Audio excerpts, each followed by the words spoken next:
క్రైస్తవుడా, నువ్వు క్రీస్తుని ఎందుకు నమ్ముకున్నావంటే రోగాలు రావని కాదు, గుర్తుపెట్టుకోండి. మనం ఎందుకు క్రీస్తుని నమ్ముకున్నామంటే ఒకరోజు ఎప్పటికీ రోగాలు రాని జీవితం నాకు యేసుప్రభు ఇవ్వడానికే వచ్చాడు. అక్కడ సూర్యుడితో పని ఉండదు, అక్కడ వెలుగుతో పని ఉండదు, అక్కడ ఆకలితో పని ఉండదు, దప్పికతో పని ఉండదు.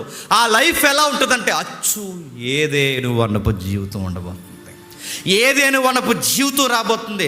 మనం ఆదికాండం చదువుతున్నప్పుడు ఆ లైఫ్ అలా ఉంటే ఎంత బాగుండి అనిపిస్తుంది.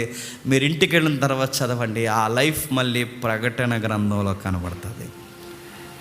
ఏదేను వనంలో మిస్ అయిపోయిన జీవవృక్షం మళ్ళీ ఎక్కడ కనబడుతుందట?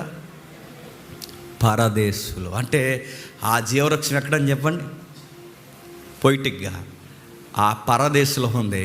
ఆ జీవవృక్ష ఫలాలు మరలా తోట వైభవం, ప్యారడైజ్ అనగా పరదేశ్ అంటే